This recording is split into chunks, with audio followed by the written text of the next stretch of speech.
네, 최진영 변호사, 이종근 데일리안 논설실장, 최진봉 성공회대 교수와 함께 분석해 보겠습니다. 세 분 안녕하십니까? 네, 안녕하십니까? 예. 자, 탄핵 심판 선고가 이제 얼마 남지 않았습니다. 저희가 계속해서 화면 오른쪽에 내일 그 선고까지의 시간을 보여드리고 있는데 지금 19시간도 채 남지 않았거든요. 이 시간, 헌재에서는 어떤 일이 벌어지고 있을까요? 어떤 일이 벌어질까요? 네. 그것도 지금 비밀이다. 이렇게 얘기를 하는 것 같습니다. 네. 아시다시피 지난 화요일 같은 경우에는 오전에 기존에 하던 그 평일을 오후로 옮겼다. 그렇죠. 그걸 두고도 설왕설래했지 않습니까? 네네. 결국 그렇기 때문에 오늘 공보관의 그 보도에 따른다고 하면은 그와 같은 그 평의가 언제 시작됐는지, 언제까지 이루어질지 그 자체도 극도의 보완을 하게 하고 지금 이 평의가 그 헌법재판소 3층 사무실 회의실에서 하는데 네. 거기에는 일반 직원은 접근조차 못하게 하고 있다라고 하기 때문에 네. 결국 여러 가지 뭐 그 정보가 있습니다만 네. 결국은 재판관님 8분만 알고 계시고 지금 그분들이 뭘 하는지조차도 지금으로서는 네. 찬찬히 지켜보는 그런 자세가 필요한 시간이 아닌가 싶습니다. 그럼 실장님 보실 때는 그 3층 회의실 지금까지도 경론이 벌어질 거라고 보십니까? 어떠십니까? 경로는 아닐 거라고 봅니다. 왜냐하면 일단 내일 11시에 선고를 하겠다라고 네. 선언한 이상에는 어느 정도는 의견일치를 봤다. 의견일치라는 건 여기서는 뭐냐면 각자의 어떤 그 결정을 예. 내렸다는 뜻이겠죠. 그러니까 함께 무슨 뭐를 결정을 함께 하겠다는 뜻이 아니고 자, 그 다음 오늘은 저는 판결문과 관련해서 끝까지 판결문을 회람해서 예. 다시 읽고 해서 완벽한 판결문을 다듬는 데 시간을 가장 많이 쓸 걸로 예상이 결정문에 됩니다. 혹시나 뭔가 좀 잘못된 것이 없는지 그렇죠. 뭐 이런 최근에 부분들. 통신당 해산 그 결정문에서 네. 네. 오류가 나왔거든요. 몇 가지. 네. 그래서 경정이라고 해서 다시 고친 그런 사례가 있어서 네네. 그 결정문 세 가지의 어떤 경우를 놓고 그것을 모두 다 공유하는 그런 시간을 많이 가장 많이 할애할 것으로 예상합니다. 예. 그런데 그 저희가 그동안에 계속해서 재판관 회의를 평이라고 해서 지금까지 오늘도 그 평의가 이루어진 것으로 알고 있는데 그런데 마지막 평의를 평결이라고 부른다고 하거든요. 예. 근데 이 평결 자체는 내일 오전에 이루어질 수도 있다 이런 전망이 나오더라고요. 다시 얘기하면 이제 자기의 의사를 표현하는 투표 방식을 하는 거 아니겠습니까? 네. 의사를 표현해서 어쨌든 의견을 하나로 모으는 건데 사실 지금 말씀하신 것처럼 선고 날짜가 정해졌다고 하는 것은 일정 부분 각 재판관들마다 본인의 의사를 결정했다라고 보는 것이 더 맞을 것 같습니다. 예. 그게 네. 어떤 것이든 기각이든 인용이든 모르겠지만 재판관들은 어느 정도 본인들의 생각을 정리를 했고 그 정리된 내용을 판결문을 만드는 과정에 지금 들어가 있는 것으로 생각이 되고요. 네. 조문을 확인하고 또 고치는 부분들에 대해서 서로의 의견을 나누는 네. 것으로 저는 그렇게 이해를 하고 있고 그래서 아마 선고 일자가 정해졌다고 하는 것은 큰 틀에서 이게 인용이냐 기각이냐 하는 부분들이 어느 정도 틀이 잡힌 상태에서 네. 지금 평의가 이루어지는 것으로 보고지고요. 그러나 평결은 말씀하신 네네. 것처럼 내일 아침에 하고 나서 아마 마지막 발표를 할 것 같아요. 그럼 그동안의 의견을 대충 알 텐데 그렇죠. 평결에서 마지막에 의견을 좀 바꾸는 그런 상황이 가능성도 나올 수도 있을까요? 전혀 배제할 수는 없을 것 같아요. 있을 예. 가능성이 있지만 그런데 또 한 가지 우리가 봐야 될 것은 그럼에도 불구하고 전체 결정을 뒤바꿀 만한 변화는 없을 것이다. 그런 확신이 있었기 때문에 선고 날짜를 정했다고 저는 생각을 합니다. 그러면 내일 그렇게 만약에 평결이 사실 언제 있을지는 모릅니다만 예. 평결이 이루어지고 난 뒤에 결정문이 발표가 되겠죠. 11시에 발표를 한다고 했는데 결과는 정오쯤에 알 수 있을 거다 이렇게 얘기를 하고 있어요. 왜 1시간 정도 오래 그렇습니다. 걸리는 건지. 아시다시피 지난번 2004년에 그 노무현 전 대통령에 대한 판결문 같은 경우에는 네. 낭독하는데 25분 정도 걸렸습니다. 예. 네. 그런데 그때는 실질적인 쟁점은 하나였죠. 뭐 구체적으로는 세 개지만 이번 같은 경우에는 크게 봤을 때 쟁점이 15개 내지 17개 됩니다. 예. 그렇다고 하면은 물리적으로 봤을 때도 그와 같은 것에 대한 17개 쟁점에 대해서 하나하나 다 사실관계와 그거에 대한 평가를 다 해야 됩니다. 네네. 거기다가 지난번 같은 경우에는 그 소수 의견이 없습니다. 그 자체로서 하나의 전부의 의견이지만 이번 같은 경우에는 소수 의견이 있으면 소수 의견까지 다 읽어야 됩니다. 그렇기 때문에 결국 쟁점이 많고 소수 의견이 있다라고 하면 그 소수 의견까지 모두 읽어야 되기 때문에 네네. 결국 그 물리적인 분량 측면에서 적어도 1시간 이상 될 가능성이 있다라고 하는데 결국 1시간 정도 대충 읽어 나가면은 네. 그 큰 흐름 속에서 결과를 알 수 있지 않을까 하는 예측에서 한 12시 정도, 11시 시작해서 12시 정도면 알 수 있지 않을까 하는데 그 부분에 대해서도 아직까지 단정할 수는 없습니다. 그 이유는 뭐냐 하면은 아시다시피 만약에 소수 의견이 있을 때 뭐 8대 1이라고 하면 12시 정도면 알 수 있을 것입니다. 그렇지만 소수 의견이 예컨대 3명 정도 된다라고 가정을 한다고 하면은 다수 의견으로 해서 모든 사유가 내지는 다른 게 인정된다라고 했지만 다만 지금부터는 소수 의견을 얘기합니다라고 해서 소수 의견이 3명이 넘어버리면은 예. 결국 다수 의견이 6명이지만 다수 지금 의견이 8명이, 3명이지만 예. 그 소수 의견이 3명이기 때문에 파면하지 못한다라는 결과가 나올 수도 있습니다. 네네네. 그렇기 때문에 12시쯤에는 대충 짐작은 할 수 있지만 소수 의견이 있다고 한다 보면은 소수 의견을 끝까지 들어봐서만이 예. 최종 결론을 알 수 있다. 이렇게 얘기할 수 있지 않을까 예. 한 싶습니다. 가지 알 수 있는 것 딱 있습니다. 이정미 권한대행이나 혹은 강일원 주심 재판관이 낭독을 하지 않으면 네. 낭독하지 않으면 소수 의견이 있다는 뜻이에요. 확실하게. 왜냐하면 자 강일원 주심 재판관이나 혹은 이정미 권한대행이 결정문을 낭독하게 되어 있는데 이 두 분이 혹시나 소수 의견으로 갈 경우 그럴 경우는 다수 의견 중에서 선임 재판관이 결정문을 낭독하게 되어 있습니다. 그러니까 최소한 이정미 권한대행이나 강일원 주심 재판관이 낭독을 하지 아니하면 이것은 8대 0은 아니다. 뭔가 네. 소수 의견이 있었다. 예. 이 두 분은 소수 의견이다라고는 추측할 수가 있다. 다만 이 부분과 관련해서 제일 중요한 게 주문 아니겠습니까? 네. 주문인데 우리가 법조인들 같은 경우에는 그 첫 글자만 들어도 알 수가 있습니다. 무슨 말씀이냐 하면은 탄핵을 인용을 할 경우 예. 네. 결국 그 탄핵을 이용을 할 때는 주문이 피청구인 대통령 박근혜를 파면한다. 예. 결국 피란 말로 시작을 한다고 하면은 그거는 아. 탄핵 인용입니다. 네. 그렇지만 그것이 이로 시작하는 이 사건 청구를 기각한다. 결국 이로 시작한다라고 하면은 기각입니다. 결국 네. 이자와 피자 두 중에 어떤 판결을 할 수 있을지 아마 네. 내일 주목을 해야 될 것이 아닌가 그런 싶습니다. 또 그 관전 포인트가 있었네요. 그렇습니다. 근데 저희가 사실 뭐 노무현 전 대통령 때도 그렇고 그 통진당 해산 때도 그렇고 이 헌법재판소의 판결을 저희가 그 생중계를 해드린 적이 있는데 그동안에 보면은 이게 앞에 그 이유를 먼저 길게 설명을 하고 마지막에 말씀하신 이 주문, 그러니까 최종적인 그 선고 내용을 발표를 하지 않습니까? 그러다 보니까 저희가 중계를 하면서도 이게 인용인지 아니면 기각인지 좀 모호할 때가 있었거든요. 그렇습니다. 그 사실 일반적인 그 위헌 법률 심사라든가 일반적인 네. 사건 같은 경우에는 주문부터 얘기합니다. 아마 그 재판을 해보신 분들 일반 법원 같은 경우에도 먼저 결론부터 얘기를 하고 네. 이유를 얘기를 합니다. 그렇지만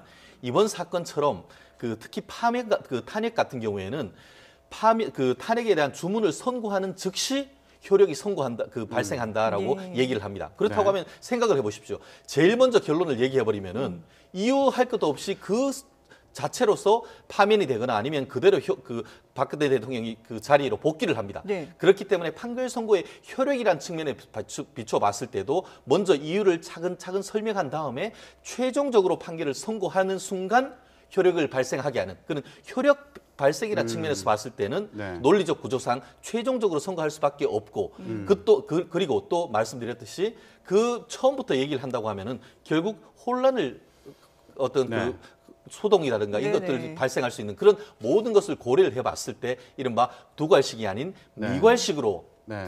끝에 결론을 할 가능성이 매우 높지 네. 않을까 현재 그렇게 심판정 추측합니다. 안에서도 또 좀 동요가 있을 수 그렇습니다. 있고 이렇기 네. 때문에 시민들이 예. 또 방청을 하기도 하죠. 네네. 내일. 자, 그러면 내일 저희가 그 결정문을 듣는 과정에서 소수 의견까지 이번에 밝히지 않습니까? 그렇습니다. 그러면 소수 의견을 얘기한다면 이게 무조건 반대 의견이지. 그러니까 나는 찬성하지만 다만 이런 부분이 우려되고 앞으로 비슷한 사건이 있다면 이런 부분을 좀 살펴봐야 될 것 같다. 이런 식의 의견도 밝힐 수 있을 것 같은데 그렇습니다. 어떻게 그 들어야 소수 될까요? 의견이란 것이 소수 의견에도 두 가지가 있습니다. 한마디로 소수 의견 중에 보충 의견이란 거와 반대 의견이란 게 있습니다. 예, 예. 네.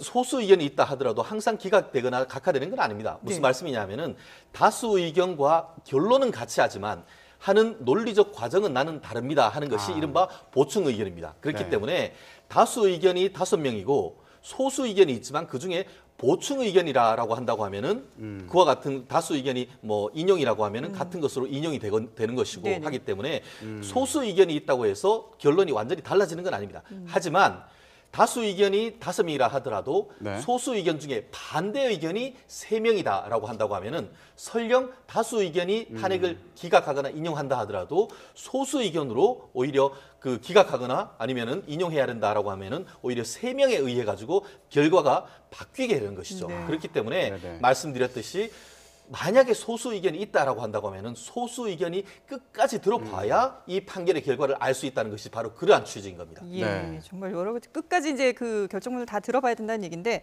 근데 저희가 지금 노무현 전 대통령 탄핵 때와 계속해서 비교를 하고 있지 않습니까? 네. 이 탄핵 소추 사유를 그 이전과 비교를 해본다면, 예. 물론 이제 그 개수, 뭐 그 사유에서도 차이가 납니다만은 어떤 부분이 가장 좀 쟁점이 될까요? 뭐 쟁점이 되는 것은 아까 말씀하신 것처럼 노무현 전 대통령 같은 경우 탄핵 소추 사유가 3가지였어요. 그렇죠, 예. 그런데 지금 박근혜 대통령 같은 경우에는 의결서에는 13가지지만 헌재에서 5가지로 줄였지 줄이라고 않습니까? 그랬죠. 예. 그 중에 이제 그 탄핵을 인용하거나 기각하는데 중요한 영향을 미칠 게 제가 개인적으로 생각할 때는 네. 법치주의 위반 문제, 그 다음에 권한 남용의 문제, 네. 그리고 뇌물수수 관련된 문제, 이 문제들이 아마 주요 쟁점이 되지 않을까 하는 생각이 들고요. 네네. 지난번 노무현 전 대통령 탄핵 사건 때 헌재가 기각을 하면서 이런 경우에 탄핵이 된다라고 말한 게 있어요. 그 3가지 정도가 있는데 그게 뭐냐면 국민의 신임을 저버린 경우, 그리고 대통령직을 더 이상 용납할 수 없는 경우, 예. 그리고 국정을 담당할 자격을 상실한 경우, 이런 3가지 경우에는 중대한 법 위반으로 봐서 탄핵이 인용될 수 있다라고 얘기를 했거든요.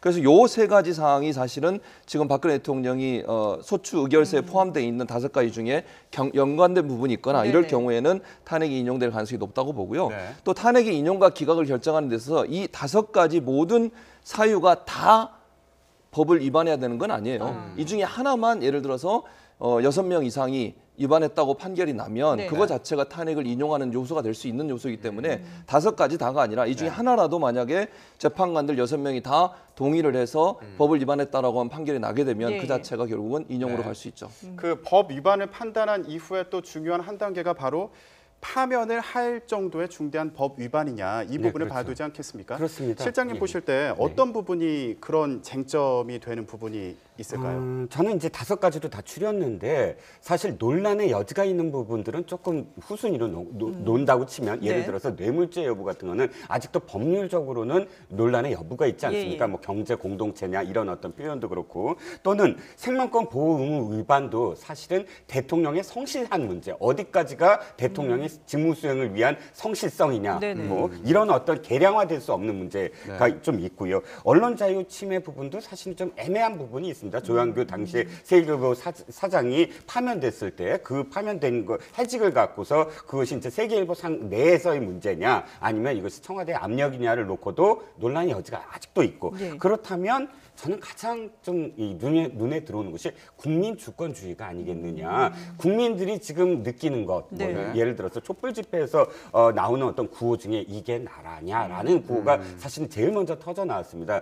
네. 그 점은 뭐냐면 국민들이 권한을 위임해 준 것, 예. 국민들이 자신들의 주권을 위임해 줬을 때 그것은 박 대통령이라는 박근혜 후보라는 사람한테 권한을 위임해 줬는데 네. 알고 봤더니 그 권한을 공적인 시스템이 아닌 사적인 시스템으로 민간인에게 이양했다라는 그 점은 사실 굉장히 논란의 여지는 다른 것에 비해서 없지 않느냐, 다른 네네. 사안에 비해서. 그래서 그 사안이 가장 쟁점이 될 것으로 보입니다. 예. 네. 자, 그 선고가 내일 이제 11시, 오전 11시에 내려지게 되는데 왜 오전 11시일까? 이 부분에 대해서도 또 해석이 있더라고요. 그렇습니다. 보통 10시면 10시 그러게요. 아니면 오후 2시면 2시일 네. 텐데 네. 왜 11시냐 이런 문제와 관련해 가지고 지금 여러 가지 의문이 있는 것 같은데요. 네. 그 부분에 대해서는 저는 그렇게 생각합니다.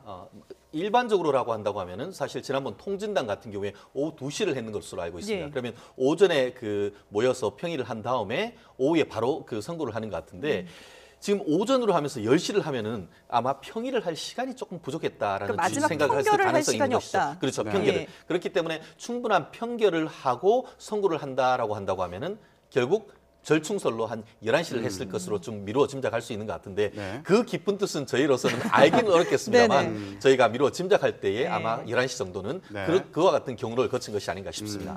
아까 실장님께서 말씀하신 거는 이제 11시에 하는 게 아무래도 이전에 통진당 관련해서 심판을 할 때 네네. 일부 내용을 나중에 수정해야 되는 그런 사안이 있었기 때문에 이번에 네, 좀 그렇죠. 더 신중하게 시간을 좀 더 들여서 확인 절차를 거치려는 거 아니냐 이런 말씀도 해주셨는데 네, 그렇습니다. 예. 당시에 사실 있어서는 안 될 오류예요. 뭐냐면 당시 이제 그 고유명사 몇 가지도 좀 틀렸고 또 거기에 이제 이 통정 사건이 이거 아닙니까? 아로라는 비밀 회합을 가졌는데 거기에 20여 명 정도가 회합을 갖고 그 이 전복, 국가 전복에 관련된 그런 사안을 함께 논의했다라는 네네. 건데 그 안에 사람 이름과 또는 그 직책이 다 그러니까 오류가 있었어요. 예. 그러면 사실 굉장히 큰일 아닙니까? 그렇죠. 해당 당사자로서도 그렇고 그래서 그분과 관련해서는 논란이 벌어지다가 헌재가 수긍을 했습니다. 그리고 경정이라고 해서 오류를 고치는 그런 그 헌법재판소 초유의 상황이 벌어졌거든요. 그렇기 때문에 결정문 자체는 진짜 엄격하게 다시 회람을 하고 다시 서로 예. 틀린 부분을 수정하는 그리고 그 사실을 공유하는 그런 상황이 되게 필요한데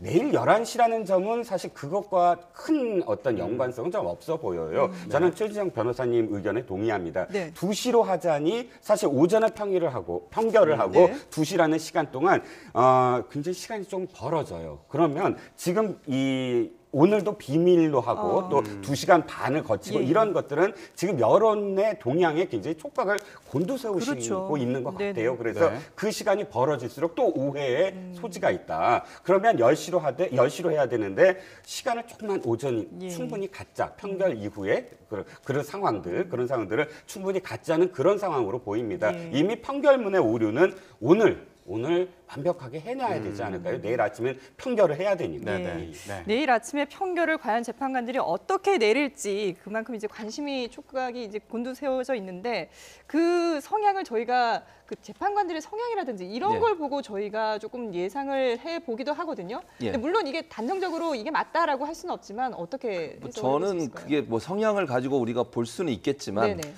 저는 참고 정도지. 참고 정도지 예. 이 자체가 우리가 정말 명확하게 이분이 진보 성향이고 보수 성향이고 누가 임명을 했고 이것 때문에 결과를 뭐 본인의 결단을 주관적으로 하지 않다고 보지 않습니다. 저는 네. 그렇게 생각하지 않고요. 재판관들 이분들이 오랫동안 법정에서 일하셨던 분들이고 또 법과 관련된 일을 하셨던 분들이잖아요. 네네. 그래서 양심에 따라서 정말 법에 따라서 저는 결단을 내릴 것이라고 생각이 되고 물론 네. 사람들의 입에 입방아에는 이분이 누가 추천을 했고 어떤 성향이 이게 결정에 영향을 미칠 거라고 보지만 그렇게 보진 않고요. 저는 헌법 재판관들이 정말 독자적으로 본인들의 정말 양심과 법에 의해서 올바른 판단을 하실 걸로 생각이 됩니다. 네.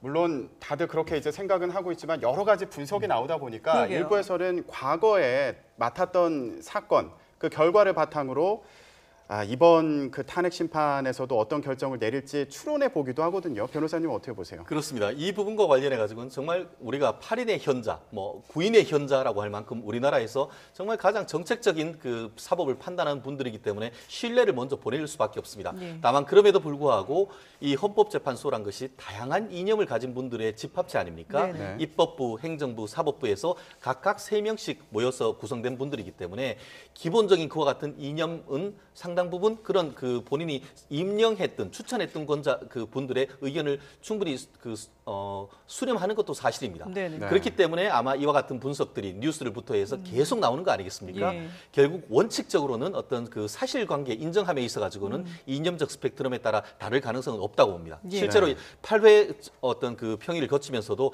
아주 긴 평의는 없다는 것은 네. 사실관계 확정에 있어서는 이 8분들이 어느 정도 공감대를 이루어서 쉽게 사실 인정을 했다는 겁니다. 예. 문제는 이제부터인 거죠. 과연 그것이 대통령을 파면할 만큼 중대한 것이냐.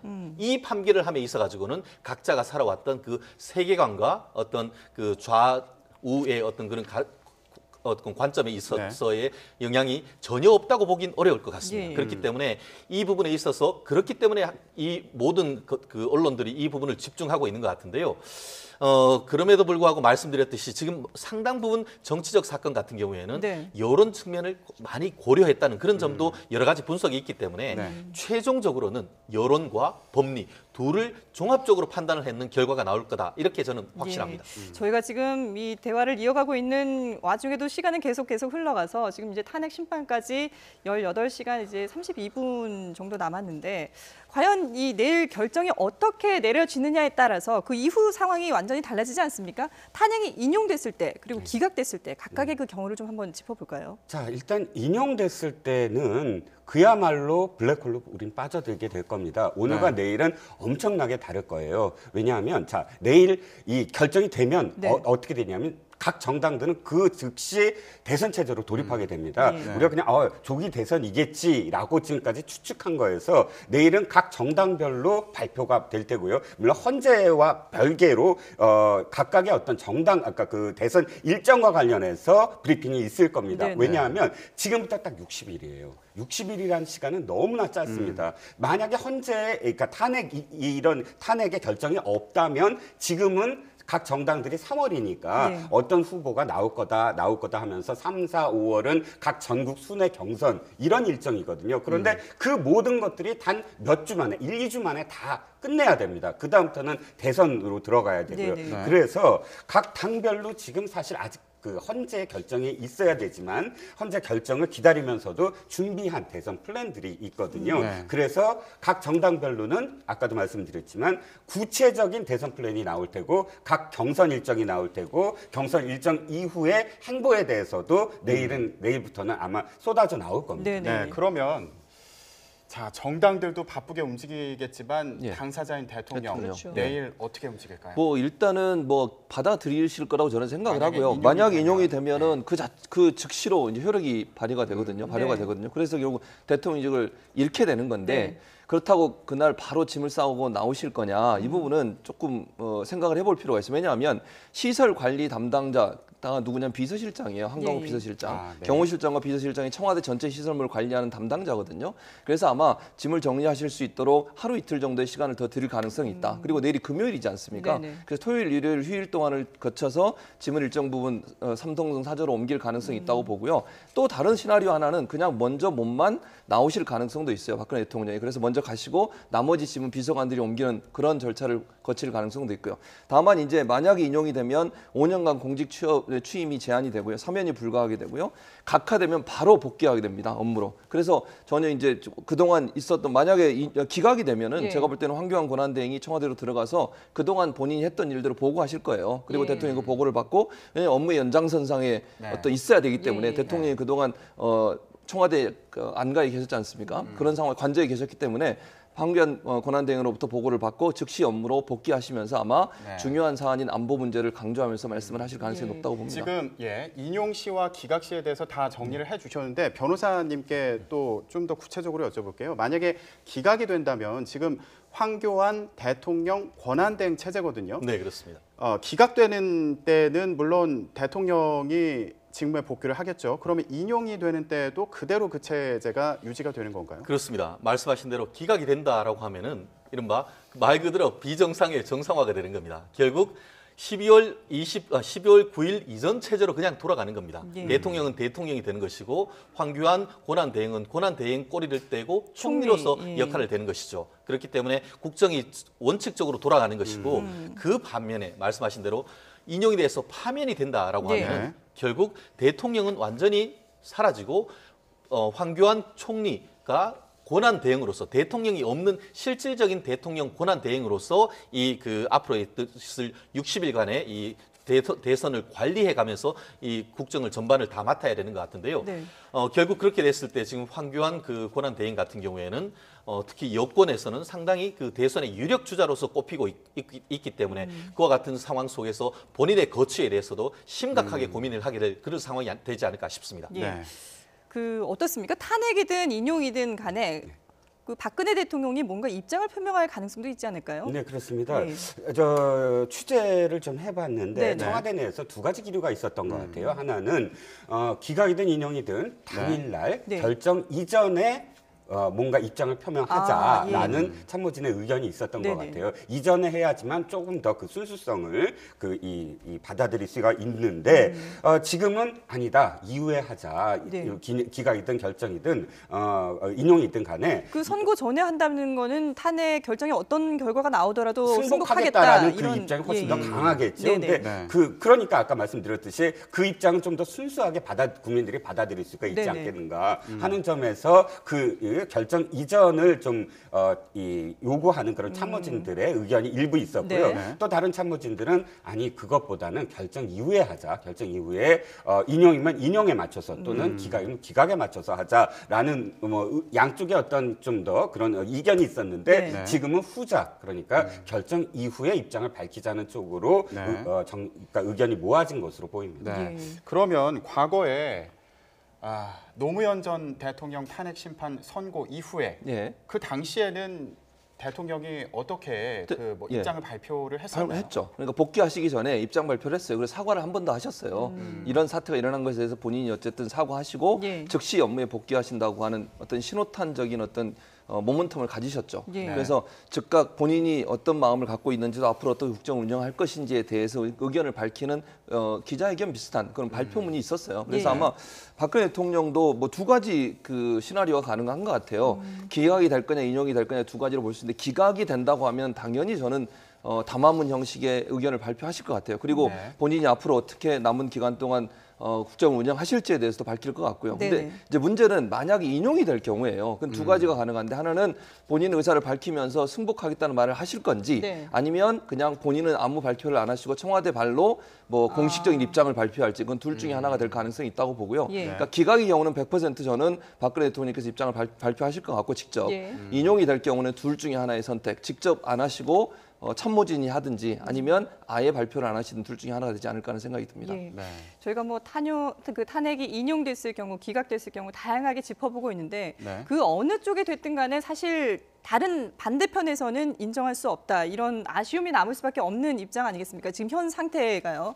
그러다 보니까 지금 탄핵 선고를 앞두고 뭐 이렇다더라, 이렇게 결정이 났다더라, 뭐 아니면 기각이 된다더라 이런 식으로 추측성. 그런데 그 추측이 너무나도 구체적인 정황까지 들어가다 보니까 사람들이 좀 솔깃하게 하는 그런 가짜 뉴스들이 좀 판을 치고 있는 것 같아요. 그렇습니다. 아마 여기 계신 분들 다 그 SNS로 예. 한 번씩, 한두 번씩은 다 받아봤을 것 같은데요.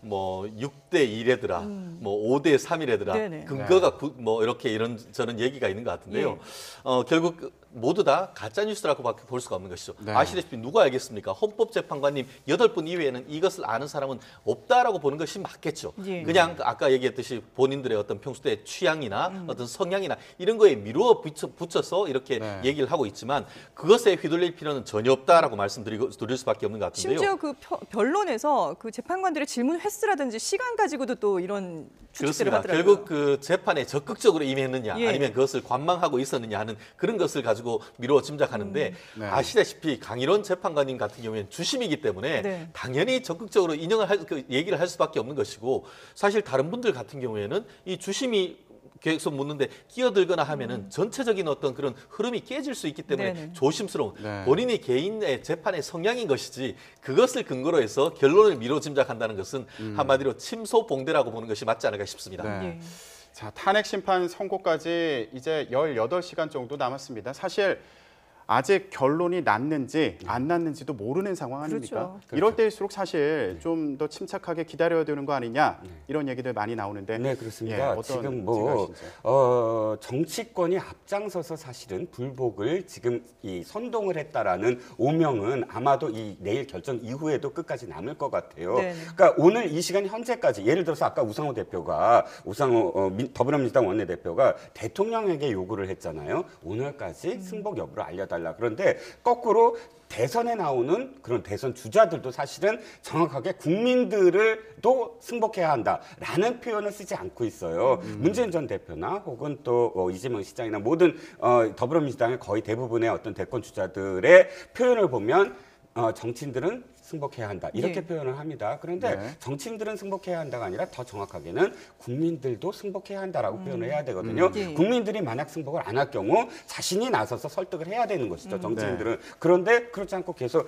국민들은 어떻게 할지 모르지만 정치인들은 승복해야 한다. 이를 아직까지도 그 정도의 어떤 선언으로 멈추어져 있어요. 만약 기각 시에 국민들이 또 뛰쳐나왔다 그러면 거기에서 대권 주자들은 같이 국민들과 또 촛불을 들 것이냐. 그건 사실 아니거든요. 예. 그렇기 때문에 정치권에서 다 함께 이건 진짜 승복해야 되고 국민들도 네. 승복해 주십시오라고 표현을 해야 되는데 그 네. 부분이 가장 아쉽다는 거죠. 예. 예. 그 여파가 좀 있는 건지 경찰도 일단 지금 비상체제로 들어가서 가장 높은 이 예. 경계 체제를 그 갖추고 있지 않습니까? 네, 가포라고 그러죠. 네네. 가포 비상령을 내렸는데 그건 휴가를 전면 금지하는 거예요. 그럼 네. 100% 경찰 인력을 동원할 수 있는 상태를 만드는 거죠. 그래서 혹시나 무슨 사태가 났을 때 경찰이 즉각 출동할 수 있는 체제를 갖추는 건데 네. 그만큼 이 상황이 엄중하다는 걸 얘기하는 것 그렇죠. 같고요. 네. 양측 다 지금 헌재 앞에서 태극기 집회 하시는 분들은 3박 4일 동안 지금 노숙을 하시면서 네. 집회를 하고 계세요. 그리고 촛불 집회도 오늘도 하고 내일도 하고 이렇게 계획이 돼 있고 이러다 보니까 요 경찰로서는 이 상황을 정말 안전하게 잘 그러니까 충돌이나 아니면 반발이 있어서 뭔가 범죄가 일어나는 것을 막으려는 의도를 갖고 있다고 보고요. 네. 국민들이 좀 더 냉정할 필요가 있어요. 지금 말씀하신 것처럼 어떤 형태의 결과가 나오든 국민 통합으로 가는 하나의 기회가 돼야지 이거 자체가 또다시 분란을 일으키고 상대방을 또 욕하고 아니면 승복하지 않고 이렇게 되면요. 네. 우리나라가 어떻게 되겠습니까? 헌재 판결을 끝으로 해서 이제는 이 문제가 더 이상 국가에 영향을 미치지 않도록 하자는 게 우리 모두의 여망이지 않겠습니까? 네. 그런 상황이기 때문에 어떤 그 인용을 지지하는 사람이든 기각을 지지하는 사람이든 헌재에서 어떤 결정을 내는 그 결정을 승복하는 것이 국가의 미래를 위해서 아주 중요한 일이라고 생각이 됩니다. 승복하는 것이 가장 기본적인 그 어떤 자세입니다만은 그 내일 판결에서 내일 선고 과정에서 8대 0이냐 아니면 7대 1이냐 6대 2냐 이 경우에 따라서 또 조금 그 어떤 후폭풍이 달라질 수도 있지 않을까라는 생각이 드는데요. 그렇습니다. 사실 8대 0으로 해서 네. 한마디로 그 만장일치의 어떤 결과가 나온다고 하면은 어떤 측이건 네. 재판관님들이 다 그렇게 얘기를 했구나라는 점에서 승복하기가 훨씬 더 이제 그 쉽겠죠. 네네. 하지만 그것이 아니고 뭐 5대 3으로 해서 다수는 예를 들어서 탄핵을 인용하는데 3명이 반대했기 때문에 헌법 규정상 어쩔 수 없이 그것이 기각됐다라고 예. 한다고 하면은 사실 그것이 젓는 측면에서는 굉장히 그 반발을 할 수밖에 없다는 그런 예. 상황이 될 수밖에 없겠죠. 그런데 이 부분과 관련해 가지고 특히 이제 야권 같은 경우에는 이것을 당연하게 이제 인용이 될 거다 생각을 하고 소수 의견을 쓰지 말자라는 그런 얘기가 있는데 이 부분에 대해서는 제가 헌법적 의미를 제가 좀 말씀드리고 싶은데요. 네네. 굉장히 그 의미가 있어서 만약에 소수 의견을 쓰지 않는데 3명이 반대를 하고 5명이 찬성을 하면 그 결과가 어떻게 될 것 같습니까? 그것은 전부 만장일치로 기각인 겁니다. 무슨 의미인지 아시겠죠? 왜냐하면은 5명, 6명이 그 탄핵을 인용하는 결정을 못하고 3명이 반대를 했기 때문에 그것은 소수 의견을 쓰지 못하게 되면은 소수 의견 3명 때문에 전부가 만장일치로 기각이란 네네. 주문밖에 나올 수가 없습니다. 네. 그렇기 때문에 지금 이 같은 경우에 오히려 결국 그런 취지에서는 2004년에 최초에 있었던 헌법재판소의 탄핵 결정 같은 경우에는 소수 의견을 쓰지 말자고 네네, 하는 것이 그렇죠. 오히려 좀 더 지혜로웠던 결과에 어쨌든 간에 그 전체적인 만장일치로 해서 의견을 좀 국민들에게 설득할 수 있었던 그런 취지는 맞는데 네. 어쨌든 2005년에 지금으로서는 소수 의견까지 다 일일이 쓰도록 해놨는 결과 지금으로서는 어쨌든 간에 결과를 알 수밖에 없습니다. 네. 결국 국민의 여론이 어쨌든 간에 냉정한 헌법재판소에서 판결을 하는 것은 그것이 탄핵이 인용이 됐건 기각이 됐건 국민의 한 사람으로서 네. 받아들일 수밖에 없는 그런 상황이 된 것이 아닌가 네. 싶습니다. 내일 이제 결정문의 내용을 1시간여 정도 동안 듣게 되지 않을까 싶은데 그 1시간 동안 쉽게 이해하기는 어렵지 않을까 이런 생각이 그렇습니다. 들기도 합니다. 어려운 결정문 해석이 다르게 나올 수도 있지 않을까 싶은데 이 결정문 정치적인 해석 경계화되지 않을까요?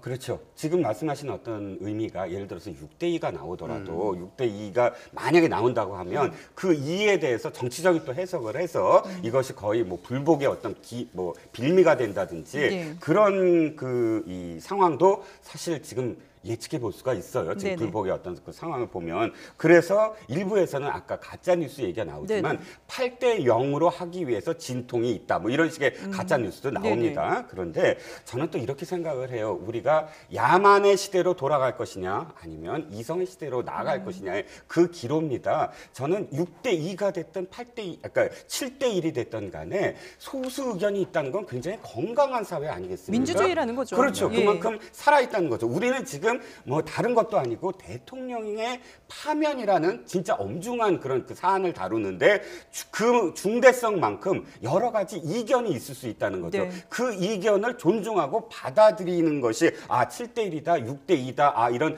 뭐 5대 3이든 어쨌든 이런 소수 의견이 건강하게 우리가 이런 엄중하게 토론을 거쳐서 그런 의견들이 나왔구나라고 받아들인다면 그건 이성의 시대죠. 우리가 네. 시민사회로서 성숙한 어떤 그 사회인데 그렇죠. 그것을 아까 말씀드렸듯이 빌미로 삼아서 이렇게 그러니까 이 반대 의견이 있는데도 불구하고 이런 이 다수결에 의해서 이런 야만적인 게 나왔다 이렇게 표현되면 우리는 이성의 사회가 아니라 야만의 시대로 돌아간다. 그래서 네. 저는 소수 의견이 나오는 것을 기쁘게 받아들여야 된다. 이렇게 생각을 합니다. 예. 네. 사실 이 그 최순실 게이트 이후에 촛불 집회가 먼저 시작이 됐고 그 이후에 맞불 집회도 매주 주말마다 열리지 않았습니까?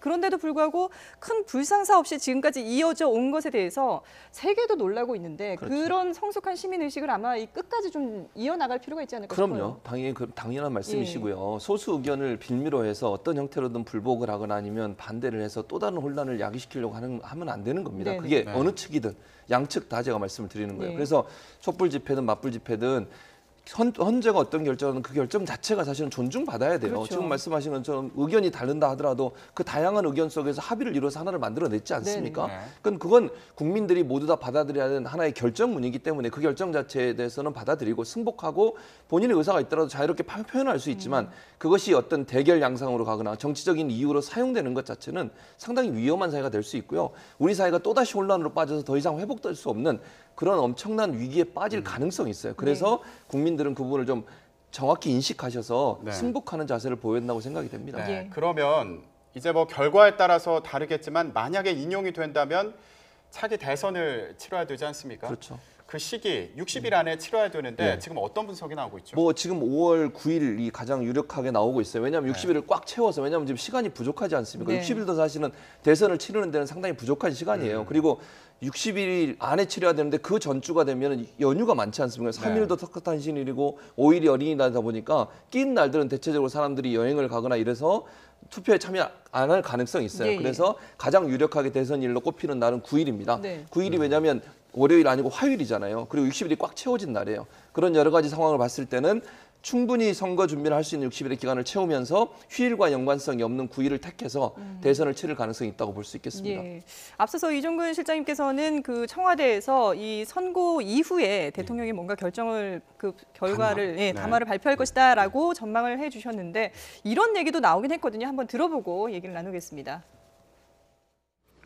더불어민주당은 어떤 선고가 내려지든 헌재의 결정을 존중할 것입니다. 그러나 국민의 80%가 바라는 상식적인 결정이 이루어지리라 믿습니다. 박 대통령은 선고 전 하야 선언으로 국민을 기만하지 말고 헌재의 선고에 순순히 응해야 할 것입니다. 네.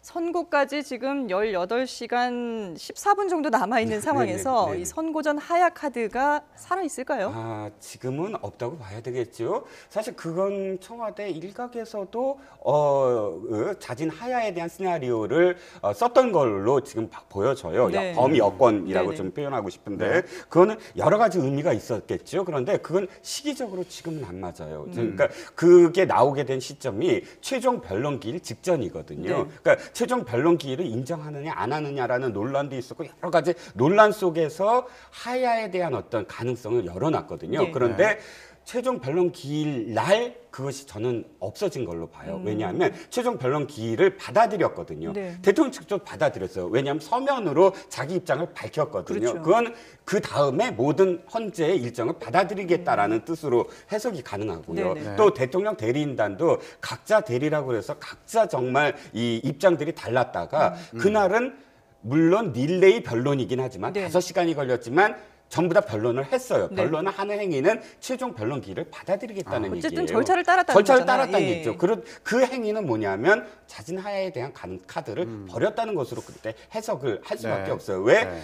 그때 상당 부분 기각도 가능하다. 네. 우리가 이 헌재의 선고를 기다려보자. 이 분위기가 있었거든요. 예. 그 일부에서는. 그래서 그 이후에도 물론 하야 얘기가 나오지만 전체적으로 범여권에서는 도리어 그것을 그 불을 솔솔 뗐던 그쪽에서는 도리어 이제는 하야 가능성이 없다라고 사실 기자들에게 확인해주고 있어요. 그럼 어떻습니까? 일각에서는 기각 결정이 나오더라도 이미 지금 이렇게 분열이 많이 된 상태에서 박근혜 대통령이 이 업무를 계속 수행해 나가기가 어려울 것이다라는 전망 때문에 박근혜 대통령이 자진해야 할 가능성도 있지 않느냐 이런 전망도 나오고 있거든요. 여권의 시나리오 중에 하나가 그거예요. 예. 왜냐하면 이겁니다. 자, 기각이 됐을 경우에요. 네. 그러면 박 대통령은 명예는 회복됩니다. 네. 명예 회복되죠. 지금까지 있었던 어떤 5가지 직무를 어떤 다시 사안들 복귀를 하니까요. 그리고 직무 예. 복귀하죠. 그런데 직무는 복귀하지만 명예는 회복했지만 권위가 회복될 수 있을까요? 이미 사실 이 탄핵의 과정에서 또는 그 이전에 뭐 이 특검의 어떤 조사 뭐 네. 이런 모든 과정에서 또 박 대통령이 스스로 2번의 사과를 하고 한 번은 정권을 이양할 테니까 정치권에서 저기를 해다오, 일정을 잡아다오라고까지 얘기한 상황이지 않겠습니까? 네. 그랬을 때 국정 수행이란 건 권위가 있어야지만 국정 수행을 할 수가 있습니다. 네. 그러니까 대통령의 권위가 회복될 수 있을 것이냐? 그러면 어차피 지금 전국은 계속 혼란스럽다. 그러면 대통령이 내가 거국 내각을 하든 아니면 일정을 좀 잡아다오, 스스로 하야하겠다. 네. 그리고 8월 정도에 어떤 대선을 치르겠다라는 일정을 만약에 발표하면 대통령으로서는 사실 전국을 주도하면서 자신이 명예롭게 퇴진할 수 있는 길을 여는 것이 아니냐라는 여권 일각의 어떤 시나리오는 있어요. 지금도 예. 그것이 이야기는 계속 나오고 있어요. 그게 이제 대통령의 의지냐라는 것과는 별개로 예. 진행형이다라고는 말씀드릴 수가 지금 있겠네요. 실장님께서는 권위를 잃은 부분, 그 부분에 초점을 맞춰서 말씀해 주셨는데 아무래도 기각 시에도 하야 가능성이 있다 이런 얘기가 나오는 건 예. 정치적인 의미가 있기 때문에 그렇죠. 나오는 게 아닌가 싶은데 당연하죠. 어떤 의미가 그러니까 있을까요? 이게 여당 입장에서는 사실은 이제 탄핵이 만약에 기각이 되더라도 박근혜 대통령에 대한 비판 여론은 계속 갈 거 아니겠습니까? 네. 뭐 촛불을 안 한다 하더라도 뭐 할 수도 있을 것 같고요. 근데 그런 상황에서 정치적으로 자유한국당 입장에서는 상당히 부담이 될 수밖에 없어요. 대선을 준비해야 되는 상황이 되지 않겠습니까? 네. 어쨌든 탄핵이 기각되든 인용이 되든 대선 전국으로 정치권은 빨려 들어갈 수밖에 없는 상황에서 국민의 여론이나 지지를 얻어야 되는 상황이 되다 보면 사실은 탄핵이 기각되더라도 대통령이 국민의 신뢰를 받지 못하는 데서 계속 끌고 가시는 것이 과연 여당에게 도움이 될 거냐 하는 부분에 고민이 있을 거예요. 그래서 아마 네. 그런 논의가 나오지 않았나는 생각이 들어요. 왜냐하면 대선에 승리를 하기 위해서는 범여권에 결집시켜서 어쨌든 정권을 다시 창출하기 위해서는 지지도를 올려야 되는데 지지도를 올리는 방법이 대통령이 계속 자리를 지키면서 가시는 것보다는 네. 하야를 하시면서 물러나시거나 아니면 무슨 연정을 하거나 이런 방법을 통해서 뭔가 변화를 주는 것이 여당 입장에서는 지지를 다시 끌어올릴 수 있는 하나의 방법이라고 생각하기 때문에 그런 카드를 만지고 있는 것이 아닌가 하는 생각이 듭니다. 예. 네. 선고 이후에 일단 뭐 여당인 자유한국당으로서는 선고 이후에 따라서 이제 그 여러 가지 시나리오를 생각하고 있지 않겠습니까? 오늘 뭐 일부 보도가 나오긴 했습니다만은 어떻게 생각하고 있을까요? 그렇습니다. 내부적으로 어떻게 보면 그 비밀리에 가지고 있던 그 리포트가 그 일부 그 언론을 통해서 밝혀졌는데요. 네. 네. 각각의 어떤 한 3가지 정도의 시나리오가 있는 것 같습니다. 일단 탄핵이 인용이 된다 할 경우에는 그 모든 책임을 사실은 또 예전 새누리당 그 후신인 지금 자유한국당이 질 수밖에 없지 않습니까? 네. 그렇기 때문에 석고되지 않은 마음으로 해서 자숙 기간을 갖는다라고 지금 얘기하는 반면에 이게 그 기각될 경우에는 결국 그렇게 된다고 하면 이제 본격적으로 또 어떻게 보면 그 여당으로서 그 청와대와 그 여당이 힘을 합쳐가지고 좀 새로운 어떤 그 국정을 가져갈 동력을 얻을 수 있지 않습니까? 네. 그렇기 때문에 그와 같은 어떤 청와대와의 어떤 그 원활한 어떤 긴밀한 의사소통 속에서 국정을 탄력을 한번 가지고 밀고 나가겠다 그런 나름대로의 어떤 그 안을 만들었는데 그 안 중에 어떤 것이 될지는 그 키는 결국 여당이 지고 있는 것이 아니고 네. 헌법재판소가 지고 그렇죠. 있다 이렇게 네, 얘기할 수밖에 결정이. 없지 싶습니다. 그러면 지금 실장이 보실 때는 어떠세요? 그 친박계 의원들 적극적으로 나섰던 친박계 의원들 탄핵 결과에 따라서 심판 결과에 따라서 어떻게 움직일 거라고 보십니까? 자, 지금 56명이 이 서명을 했어요. 그래서 탄원서를 제출하지 않았습니까? 각하해달라고 저는 했죠. 그게 예. 헌재에 어떤 영향을 미치려고 하는 것보다는 내부적인 결속. 우리가 지금 몇 명이나 되지? 하는 그런 계산을 좀 해본 것 같아요. 예. 왜냐하면 그 안에 자유한국당은 사실은 지금 잠복해 있어서 그렇지 네. 이 그 대통령의 파면을 찬성한 사람들도 있어요. 그 안에 나경원 의원 같은 경우도 그렇고 그리고 또는